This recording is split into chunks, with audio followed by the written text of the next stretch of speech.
दोस्तों, स्वागत है आपका स्टोरी कार्ड में। आज सुनिए मुंशी प्रेमचंद जी की कहानी तेतर।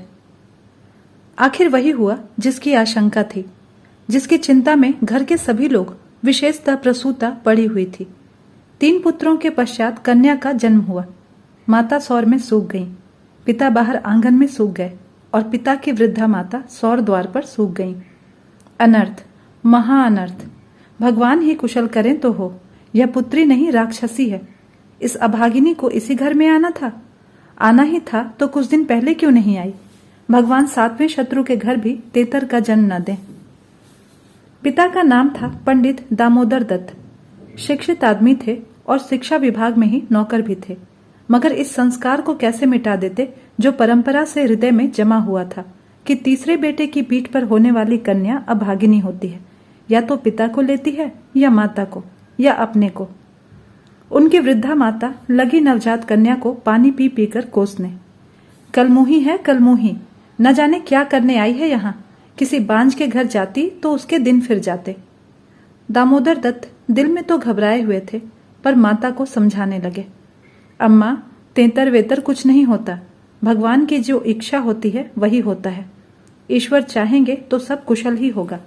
गाने वालियों को बुला लो, नहीं तो लोग कहेंगे कि 3 बेटे हुए तो कैसी फूली नहीं समाती थी, और एक बेटी क्या हुई, घर में कोहराम मच गया। माता: अरे बेटा, तुम क्या जानो इन बातों को। मेरे सिर तो बीत चुकी है, प्राण नहों में समाया हुआ है। तेतर ही के जन्म से तुम्हारे दादा का देहांत हुआ था, तभी से तेतर का नाम सुनते ही मेरा कलेजा कांप उठता है। दामोदर: इस कष्ट के निवारण का भी तो कोई उपाय होगा। माता: उपाय बताने को तो बहुत हैं, पर पंडित जी से पूछो तो कोई न कोई उपाय बता ही देंगे। पर इससे कुछ होता नहीं है। मैंने कौन से अनुष्ठान नहीं किए, पर पंडित जी की तो मुट्ठियां गर्म हुई। यहाँ जो सिर पर पड़ना था वह पड़ ही गया। अब टके के पंडित रह गए हैं।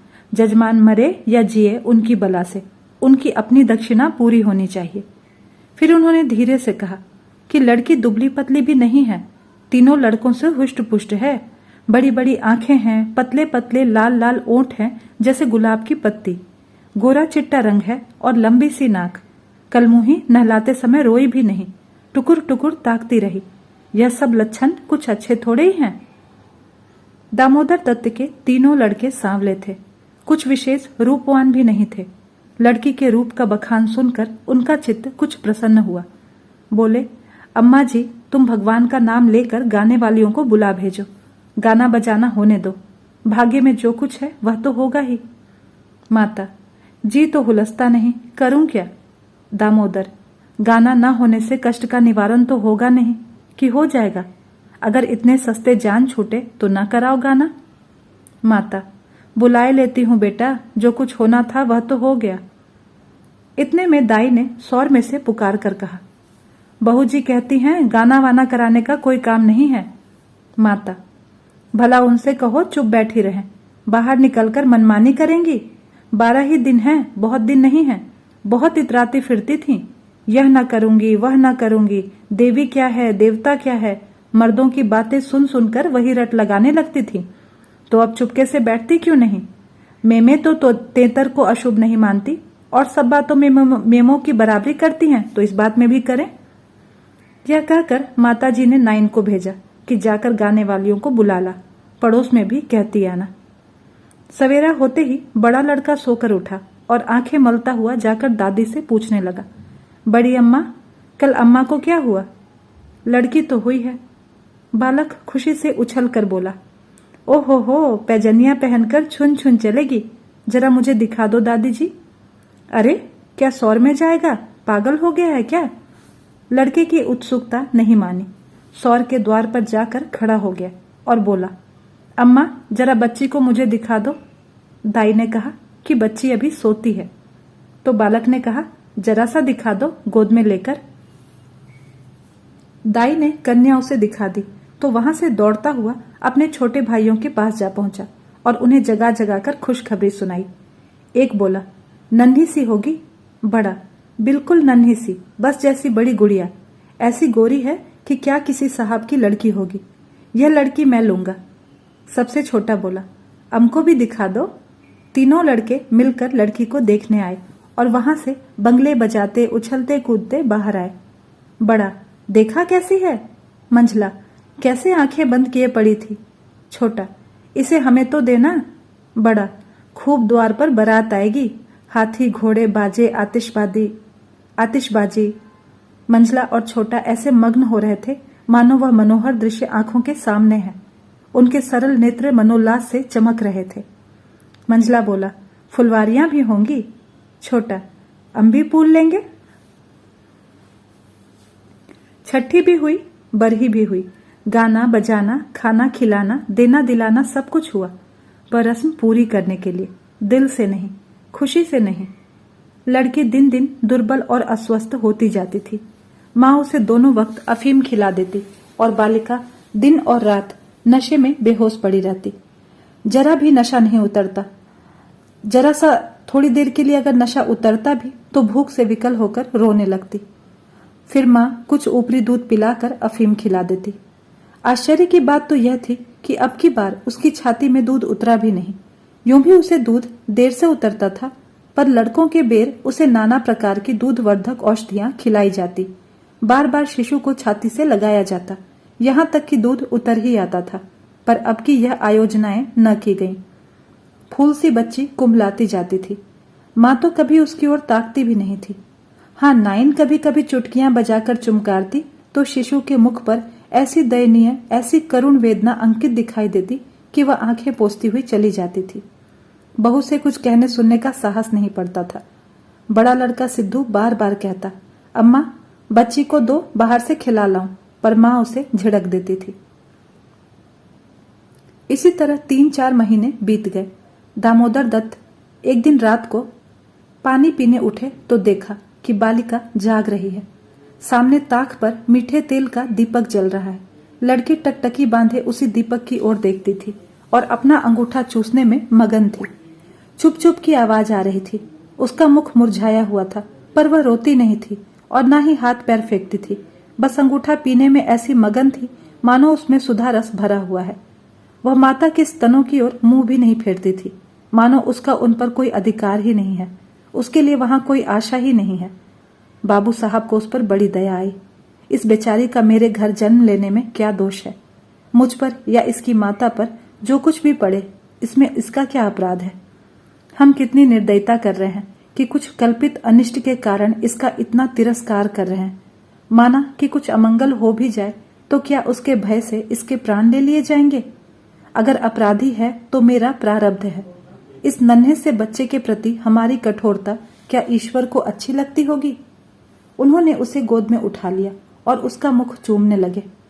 लड़की को कदाचित पहली बार सच्चे स्नेह का ज्ञान हुआ। वह हाथ पैर उछालकर गूं गूं करने लगी और दीपक की ओर हाथ फैलाने लगी। उसे जीवन ज्योति से मिल गई। प्रातःकाल दामोदर दत्त ने लड़की को गोद में उठा लिया और बाहर लाए। स्त्री ने बार बार कहा कि उसे पड़ी रहने दो। ऐसी कौन सी बड़ी सुंदर है? अभागिनी रात दिन तो प्राण खाते रहती है, मर भी नहीं जाती कि जान छूट जाए। किंतु दामोदर दत्त नहीं माने। उसे बाहर लाए और बच्चों के साथ बैठकर खिलाने लगे। उनके मकान के सामने थोड़ी सी जमीन पड़ी हुई थी। पड़ोस के किसी आदमी की एक बकरी उसमें आकर चरा करती थी। इस समय भी वह चर रही थी। बाबू साहब ने बड़े लड़के से कहा, सिद्धू जरा उस बकरी को पकड़ो तो इसे दूध पिलाएं, शायद भूखी है बेचारी।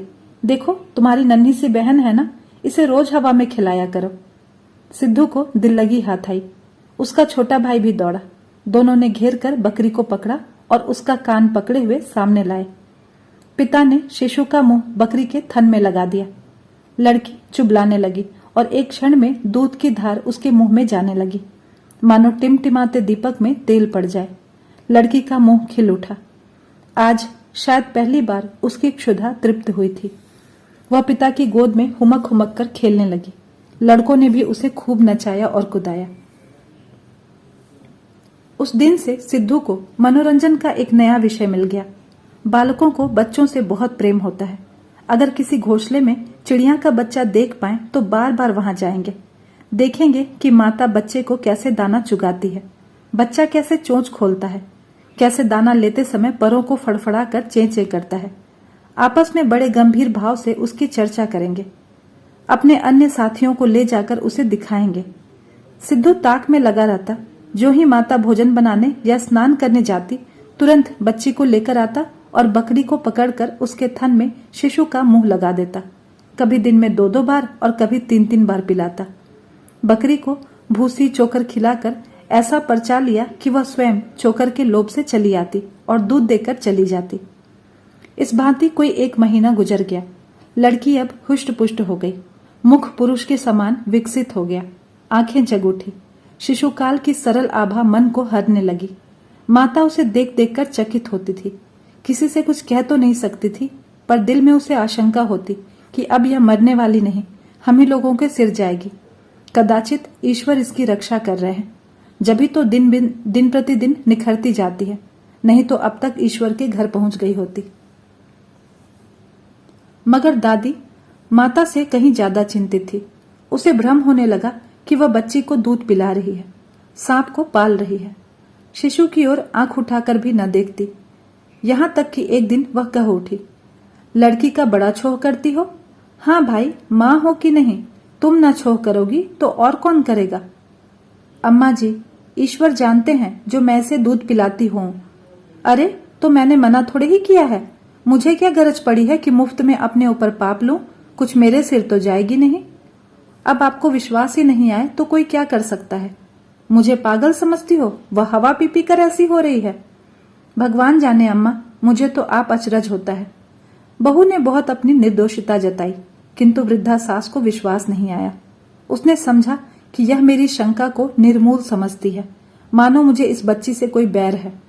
उसके मन में यह भाव अंकुरित होने लगा कि इसे कुछ हो जाए तब यह समझे कि मैं झूठ नहीं कहती थी।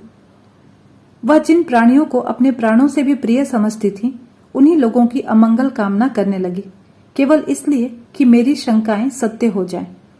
वह यह तो नहीं चाहती थी कि कोई मर जाए, पर इतना अवश्य चाहती थी कि किसी बहाने से मैं इन्हें चेता दूं कि देखा, तुमने मेरा कहा नहीं माना, यह उसी का फल है। उधर सास की ओर से ज्यों-ज्यों यह द्वेष भाव प्रकट होता था, बहू का कन्या के प्रति स्नेह बढ़ता था। ईश्वर से मनाती रहती थी कि किसी भांति एक साल कुशल से कट जाता तो इनसे पूछती। कुछ लड़की का भोला भाला चेहरा और कुछ अपने पति का प्रेम वात्सल्य देखकर भी उसे प्रोत्साहन मिलता था। विचित्र दशा हो रही थी। न तो दिल खोलकर प्यार ही कर सकती थी और न संपूर्ण रीति से निर्दय होते ही बनता था। न हंसते बनता था, न रोते। इसी भांति 2 महीने और गुजर गए और कोई अनिष्ट नहीं हुआ। तब तो वृद्धा सास के पेट में चूहे दौड़ने लगे। बहू को 2-4 दिन का ज्वर भी नहीं आ जाता कि मेरी शंका की मर्यादा रह जाए। पुत्र भी किसी दिन पैर गाड़ी पर से नहीं गिर पड़ता। न बहू के मैके से ही किसी के स्वर्गवास की सुनावनी आती है। एक दिन दामोदर दत्त ने खुले तौर पर यह कह भी दिया कि अम्मा, यह सब ढकोसला है। 73 लड़कियां क्या दुनिया में होती नहीं, और होती भी हैं तो क्या सबके माँ बाप मर ही जाते हैं? अंत में उसने अपनी शंकाओं को यथार्थ सिद्ध करने की एक तरकीब सोच निकाली। एक दिन दामोदर दत्त स्कूल से आए तो देखा कि अम्मा जी खाट पर अचेत पड़ी हुई हैं। स्त्री अंगीठी में आग रखे उनकी छाती सेक रही है और कोठरी के द्वार और खिड़कियां बंद हैं। घबराकर कहा, अम्मा जी, क्या दशा है?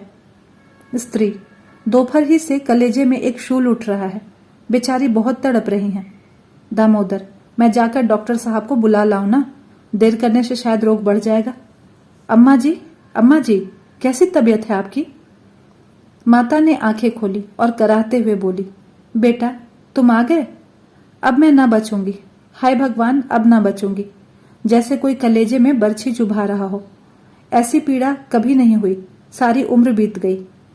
स्त्री, यह कलमुही छोकरी न जाने किस मनहूस घड़ी में पैदा हुई। सास, बेटा, सब भगवान करते हैं, यह बेचारी क्या जाने। देखो, मैं मर जाऊं तो उसे कष्ट मत देना। अच्छा हुआ जो मेरे सिर आई। किसी के सिर जाती, किसी न किसी के सिर तो जाती ही, मेरे ही सिर सही।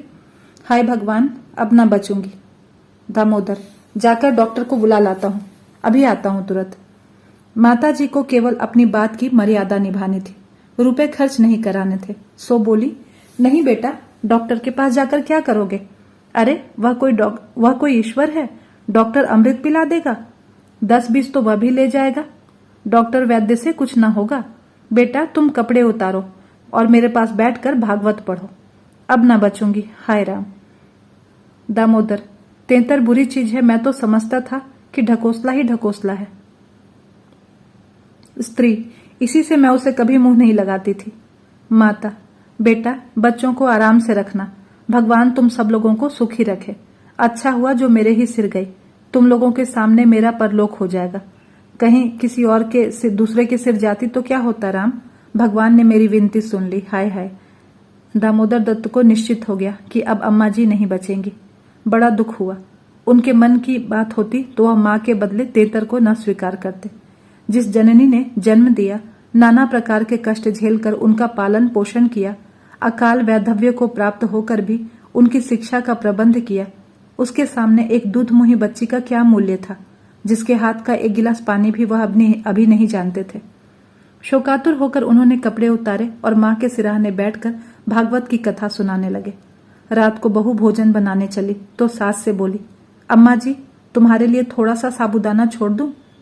माता ने व्यंग करके कहा, बेटी अन्य के बिना तो नहीं मारो, भला साबूदाना मुझसे खाया जाएगा? जाओ थोड़ी पूरियां छान लो, पड़े पड़े जो कुछ शिक्षा होगी खा लूंगी। कचौड़ियां भी बना लेना, मरती हूं तो भोजन को तरस तरस कर क्यों मरूं? थोड़ी मलाई भी मंगवा लेना, चौक की हो तो। फिर थोड़े खाने आऊंगी, थोड़े से केले भी मंगवा लेना, कलेजे के दर्द में केले खाने से आराम होता है। भोजन के समय पीड़ा शांत हो गई, लेकिन आधे घंटे के बाद फिर से होने लगी। आधी रात के समय कहीं जाकर उनकी आंख लगी। 1 सप्ताह तक उनकी यह दशा रही। दिन भर पड़ी कराहा करती, बस भोजन के समय जरा वेदना कम हो जाती। दामोदर दत्त सिराहने बैठे पंखा झलते और मातृवियोग के आगत शोक से रोते। घर की महरी ने मोहल्ले भर में यह खबर फैला दी। पड़ोसी ने देखने आई तो सारा इल्जाम बालिका के सिर गया। एक ने कहा, यह तो कहो बड़ी कुशल हुई कि बुढ़िया के सिर गई, नहीं तो तेतर माँ बाप में से दोनों में से किसी एक को लेकर शांत होती है। दैव न करे कि किसी के घर तेतर का जन्म हो। दूसरी बोली, मेरे तो तेतर का नाम सुनते ही रोए खड़े हो जाते हैं, भगवान बांझ रखे पर तेतर ना दे। 1 सप्ताह के बाद वृद्धा का कष्ट निवारण हुआ। मरने में कोई कसर न थी। वह तो कहो पुरखाओं का पुण्य प्रताप था। ब्राह्मणों को गोदान किया गया, दुर्गा पाठ हुआ, तब जाकर कहीं संकट कटा। तो दोस्तों, ये थी मुंशी प्रेमचंद जी की कहानी तेतर। आशा करती हूँ आपको ये कहानी जरूर अच्छी लगी होगी। धन्यवाद।